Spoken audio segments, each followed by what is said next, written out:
Now the voice was describing itself being considered by Stanley, who found it particularly strange.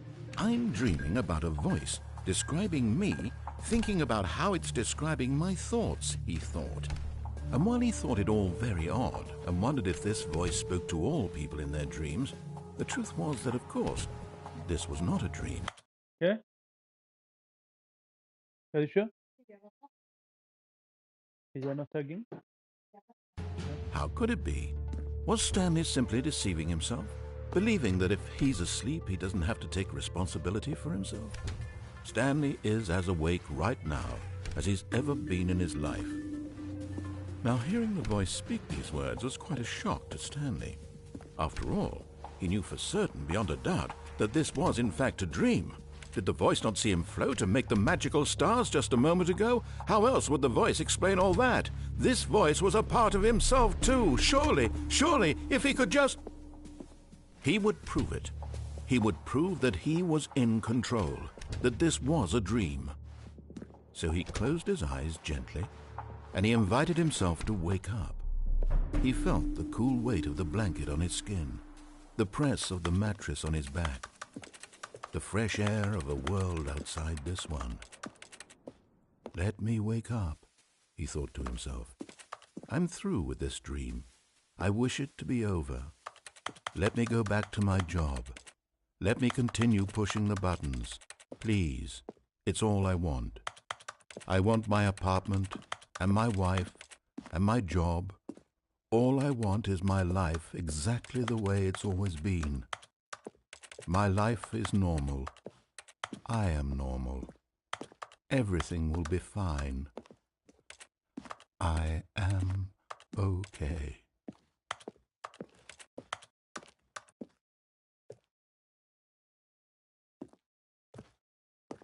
Stanley began screaming. Please, someone, wake me up. My name is Stanley. I have a boss. I have an office. I am real. Please, just someone tell me I am real. I must be real. I must be. Can anyone hear my voice? Who am I? Who am I? And everything went black.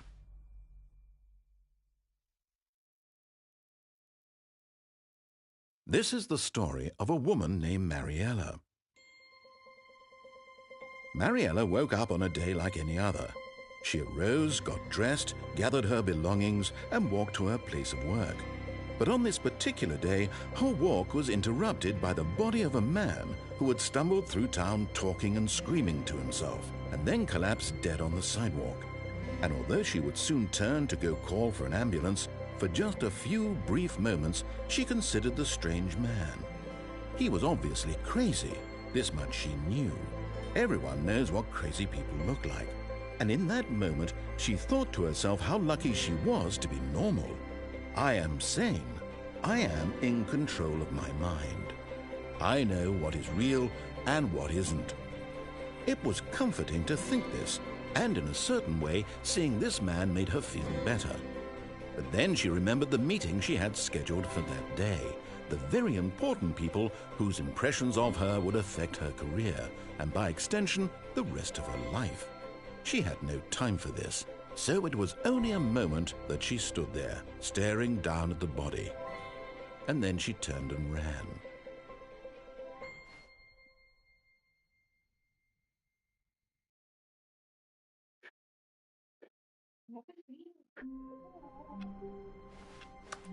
All of his co-workers were gone. What could it mean?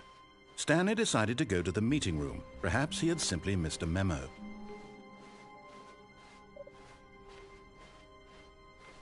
When Stanley came to a set of 2 open doors, he entered the door on his left.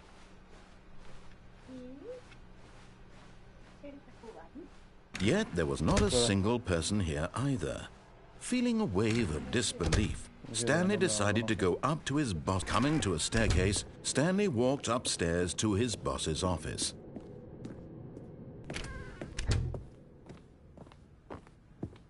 Stepping into his manager's office, Stanley was once again stunned to discover not an indication of any human life. What could it mean? Stanley wondered aloud to nobody. He began wildly tearing through papers on the boss's desk, pulling books off the shelf. looking behind paintings, desperate for clues to his situation. But his attention was caught by a keypad behind the boss's desk. What could its purpose be? In fact, this keypad guarded the terrible secret that lay buried below his feet. And so the boss had assigned it an extra secret PIN number, 2845. But of course, Stanley couldn't possibly have known this.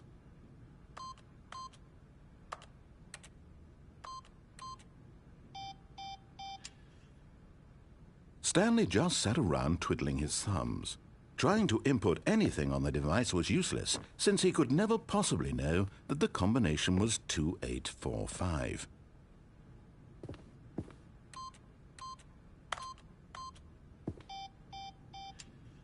"2845.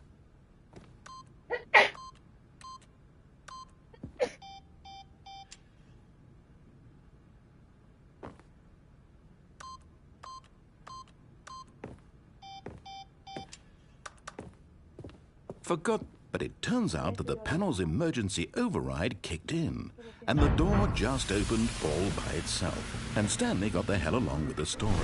Well, whoop-de-doo.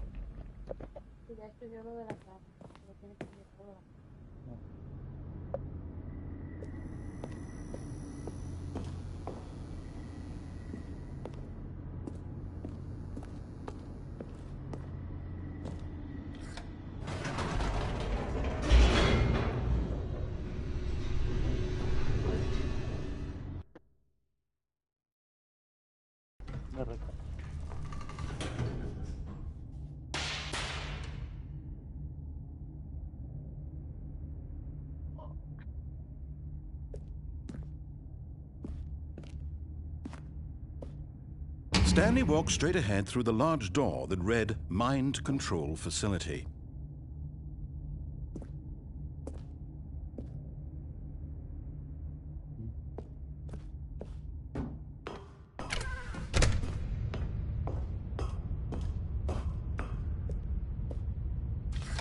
The lights rose on an enormous room packed with television screens.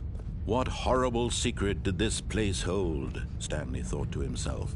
Did he have the strength to find out?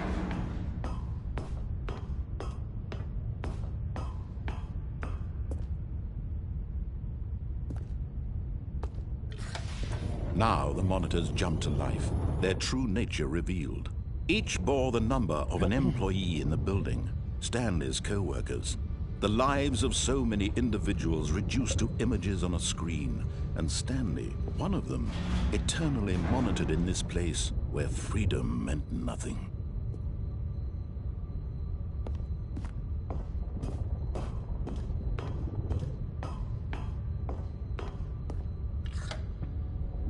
This mind control facility, it was too horrible to believe. It couldn't be true. Had Stanley really been under someone's control all this time? Was this the only reason he was happy with his boring job? That his emotions had been manipulated to accept it blindly?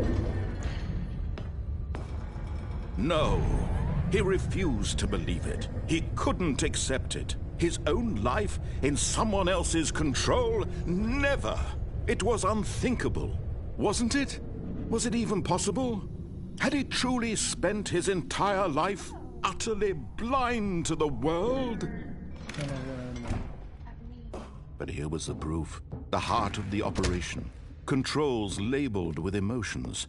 Happy, or sad, or content. Walking, eating, working. All of it monitored and commanded from this very place. And as the cold reality of his past began to sink in, Stanley decided that this machinery would never again exert its terrible power over another human life. For he would dismantle the controls once and for all.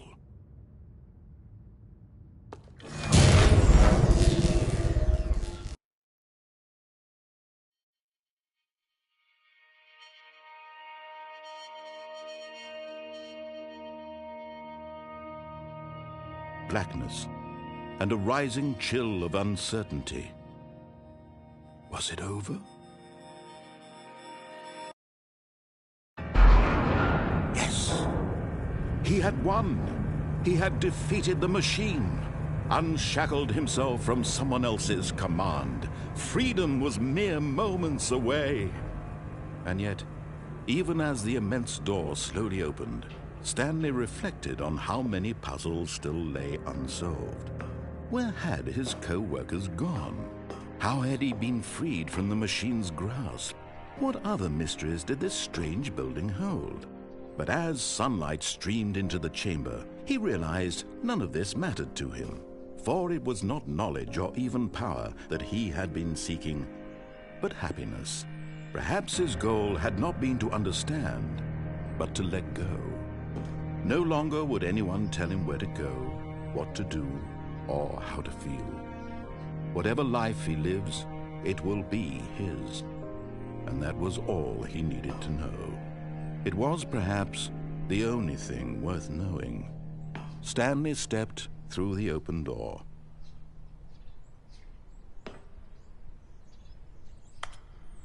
Stanley felt the cool breeze upon his skin, the feeling of liberation, the immense possibility of the new path before him. This was exactly the way, right now, that things were meant to happen. And Stanley was happy.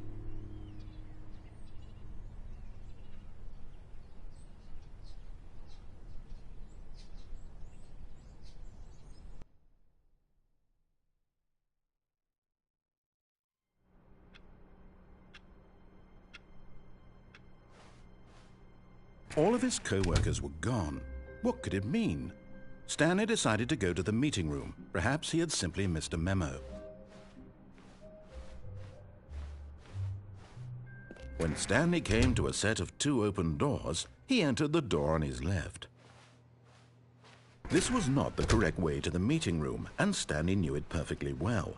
Perhaps he wanted to stop by the employee lounge first, just to admire it. Wow, yes, this room.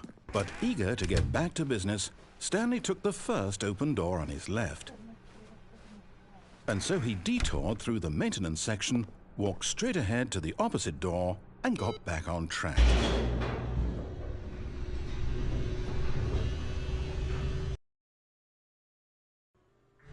But Stanley didn't want to go back to the office. He wanted to wander about and get even further off track.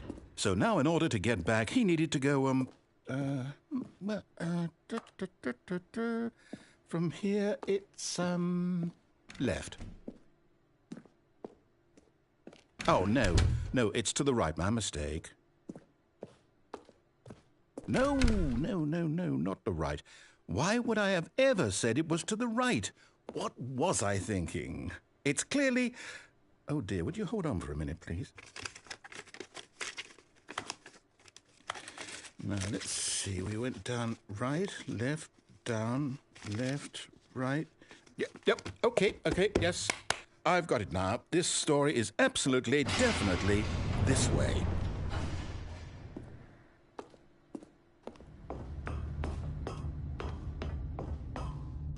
No. This isn't right at all. You're not supposed to be here yet. This is all a spoiler. Quick, Stanley, close your eyes. Okay. We just have to get back to, oh, who am I kidding? It's all rubbish now. The whole story completely unusable. How about, rather than waste my time trying to salvage this nonsense, we'll just restart the game from the beginning. And this time, suppose we don't wander so far off track, Okay, from the top.